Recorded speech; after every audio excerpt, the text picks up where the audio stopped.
साहस के साथ समस्याओं से उलझने वाले ही समस्याओं का समाधान करते हैं।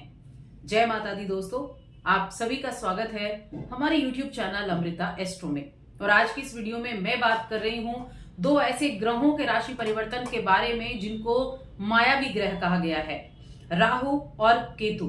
देखिए, ये जो दो ग्रह हैं ये असल में हम प्रत्यक्ष रूप से इनको देख ही नहीं सकते। नव ग्रह होते हैं, उनमें से ये दोनों ऐसे हैं जिनका कोई अस्तित्व नहीं है, छाया ग्रह हैं, ये शैडो प्लैनेट हैं ये। लेकिन उसके बावजूद इनका हमारे जीवन पर बहुत अधिक महत्व रहता है, बहुत अधिक प्रभाव देखने को मिलता है। अब ऐसे दो ग्रह जिनका अस्तित्व नहीं, जिनकी कोई राशि नहीं और उनका प्रभाव इतना अधिक है, और आज के युग में देखा जाए तो सबसे अधिक प्रभाव राहु का है और केतु का है। अब इन ग्रहों का राशि परिवर्तन होने वाला है जो कि मई के महीने में होगा, 18 मई को। और 18 मई को इनके इस राशि परिवर्तन का प्रभाव वृषभ राशि के लोगों पर किस तरह से होगा, चलिए विस्तार से जान लेते हैं। तो आगे बढ़ने से पहले छोटा सा ही निवेदन है, चैनल पर पहली बार आए हैं तो और अभी तक चैनल को सब्सक्राइब नहीं किया है तो सब्सक्राइब जरूर कर लें। और अपनी कुंडली दिखाना चाहते हैं तो स्क्रीन पर नंबर मिल जाएगा या फिर डिस्क्रिप्शन में आपको नंबर मिल जाएगा। देखिए, राहु केतु की मैं बात कर रही हूँ।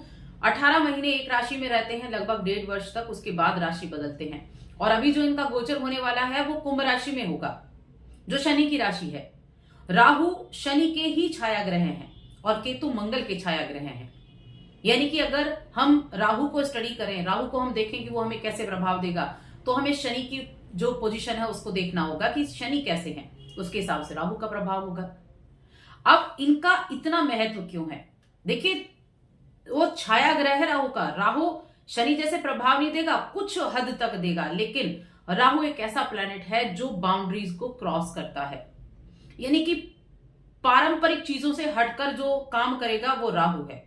राहु को सभी भौतिक सुख चाहिए, भौतिकता का राहु स्वामी है। और केतु क्या है? केतु भौतिक चीजों को त्यागने वाला है। ये कहता है कुछ नहीं है दुनिया में, मोक्ष की तरफ चलो, या फिर डिटैचमेंट हम कह सकते हैं केतु को। और राहु क्या है? अटैचमेंट। जिस घर में जाएगा उस घर से जुड़ी हुई चीजों को अटैचमेंट करेगा। राहु को सब कुछ चाहिए, ऐसा ग्रह है राहु। अब 18 साल के बाद ये एक तरह से अपनी राशि कुंभ राशि में प्रवेश करेंगे।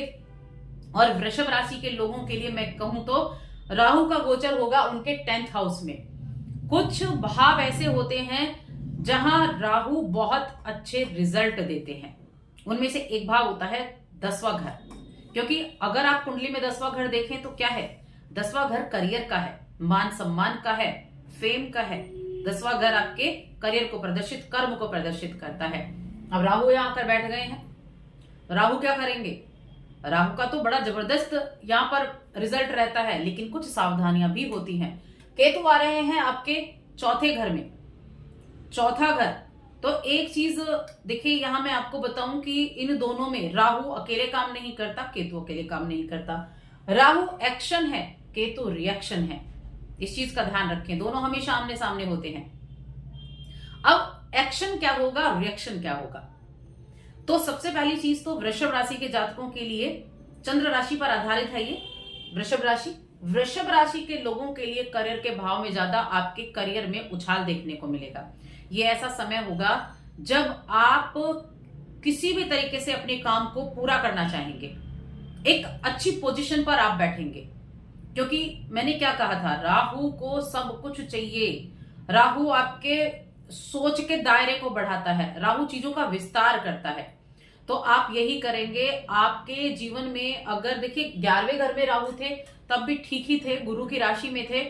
और 10वें घर में राहु आए हैं तो जो भी आपका काम है उसमें आप बदलाव कर सकते हैं, उसमें आप आगे चलने की तरफ यानी एक पद ऊपर आप प्राप्त कर सकते हैं।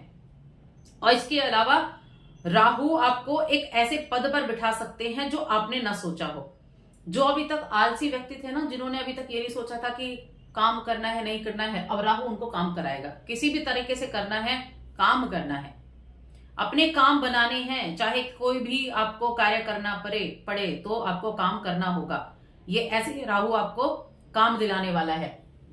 अब देखिए, राहु के 10वें घर में बैठने से राजनीति से भी आपका रुझान बढ़ सकता है। जो पहले से ही राजनीति से जुड़े हैं उनके लिए अच्छा है। ऑफिस की पॉलिटिक्स में रह सकता है। अब कोई भी डिसीजन आपको लेना है, सबसे पहली चीज तो मैं आपको बता दूं, थोड़ा ध्यान जरूर रखना होगा, क्योंकि ये आपको क्या करता है, ये तो कहता है ना कि मैं ही सब कुछ हूं, जो मैंने सोचा वो सब कुछ है, जो मैंने डिसीजन लिया वही सब कुछ है। ऐसे में ओवर कॉन्फिडेंट जब होते हैं तो व्यक्ति नुकसान कर देता है। चौथे घर में केतु बैठे हुए हैं, कोई भी बड़ी डील लेनी है, कोई भी आपका काम है, बड़ी डील हो गई, कोई पैसों का लेन देन हो गया, कोई प्रॉपर्टी वगैरह आपको सेल करनी है, परचेज करनी है, सबके लिए ध्यान से देना है, ध्यान से सोचना है। यहाँ देखिए राहु केतु का एक अच्छा मैं आपको चीजें बताऊं कि आप काम कर रहे हैं, आपका कोई बिजनेस है या आप बिजनेस स्टार्ट करना चाहते हैं और आप सोचेंगे कि अपनी किसी प्रॉपर्टी को बेचकर आप इस बिजनेस को शुरू कर लें। किसी के कहने पे आपने प्रॉपर्टी बेच दी, क्या हुआ, काम भी नहीं चला और प्रॉपर्टी भी बिक गई। तो डिसीजन ऐसे लेने हैं कि सोच समझकर हर एक चीज पर, हर एक पहलू पर ध्यान देकर जिस काम को शुरू कर रहे हैं पहले उसके अनुभवी व्यक्ति से आपको बात करनी है, तब आपको डिसीजन लेना है, क्योंकि ये आपको सबसे ज्यादा भ्रम में डालेगा। आप भ्रम में रहेंगे कि ये चीज तो ऐसे ही हो जाएगी, लेकिन असल में वो होगी नहीं। सामने केतु बैठा हुआ है, सामने केतु बैठा हुआ है। तो किसी भी प्रॉपर्टी को सेल करना है, परचेज करना है, उससे पहले बहुत अच्छे से जांच पड़ताल करनी है। कोई बिजनेस शुरू करना है, कोई आपको नया काम शुरू करना है, उससे पहले उससे अच्छे से जांच पड़ताल करनी है, अनुभवी व्यक्तियों से सलाह लेनी है, तब काम करना है। फेम मिलेगा, काम भी अच्छा चलेगा, राजनीति भी अच्छी रहेगी, ऑफिस का माहौल भी अच्छा रहेगा, फिर भी सावधानी रखनी होगी, इस चीज का ध्यान रखें। अभी तक देखिए वृषभ राशि के जातकों के लिए प्रेम संबंध में दिक्कतें रही होंगी, किसी तरह से शेयर मार्केट से जुड़े होंगे, वहां दिक्कतें रही होंगी, शिक्षा में दिक्कतें रही होंगी, आपकी शिक्षा हो सकता है कुछ की शिक्षा रुक गई हो या फिर पढ़ नहीं पा रहे हो, मन बहुत डाइवर्ट हो गया हो। ये केतु ने पंचम भाव में किया, बुद्धि पर प्रभाव किया ना उन्होंने, डिटैचमेंट किया, तो ये चीजें अब ठीक हो जाएंगी, शिक्षा के लिए अच्छा रहेगा। अब आप अपनी शिक्षा पर ध्यान दे पाएंगे, अब प्रेम जीवन भी ठीक रहेगा। मैं यहाँ पर एक बात करूं कि जो राहु हैं उनकी दृष्टियों की बात की जाए, 1 2 3 4 5वीं दृष्टि आपके दूसरे घर पर जा रही है। धन तो दिलाएगी लेकिन कुटुंब के साथ किसी तरह का विवाद करा सकती है, तो थोड़ा ध्यान रखें। देखिए कोई भी डिसीजन, मैंने इसीलिए कहा कि डिसीजन लेते समय सिर्फ ध्यान रखना है, क्या बातें आप बोल रहे हैं इसका ध्यान रखना है। 7वीं दृष्टि तो जा रही है चौथे घर पर ही, और 9वीं दृष्टि कहां जा रही है, आपके छठे घर पर। छठे घर पर 9वीं दृष्टि का जाना, आपके शत्रुओं पर आप हावी रहेंगे, आपके कार्य क्षेत्र में जो रुकावटें आ रही थी वो दूर हो जाएंगी। फिर भी थोड़ी सी सावधानी किन चीजों से रखनी है, एक तो किसी भी प्रॉपर्टी को सेल परचेज आप कर रहे हैं उसमें आपको सावधानी रखनी होगी। इसके अलावा जो वृषभ राशि के जातक हैं उनके लिए देखिए, वृषभ राशि के जातकों के लिए इस समय किसी व्यक्तिगत जीवन पर आपका कोई ऐसा प्रभाव हो, कोई व्यक्ति आपको किसी नई डील के बारे में सुझा रहा हो और वहां आपको धोखा मिल जाए, इस तरह की चीजें भी यहां रहेंगी। तो आंखें खोल कर काम करना है, आंख मूंद पर किसी पर विश्वास नहीं करना है, इसका ध्यान रखना है।